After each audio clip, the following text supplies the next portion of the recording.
Existem pessoas que relacionam o tratamento de bruxismo única e exclusivamente a bruxismo é uma questão emocional. Não, não é.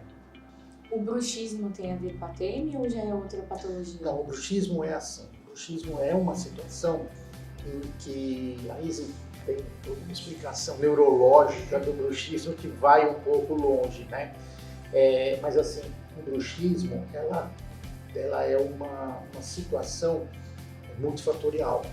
Você tem desde alterações de equilíbrio neuromuscular, da musculatura que se insere na mandíbula, até componentes emocionais que podem estar potencializando isso, que podem estar alterando isso.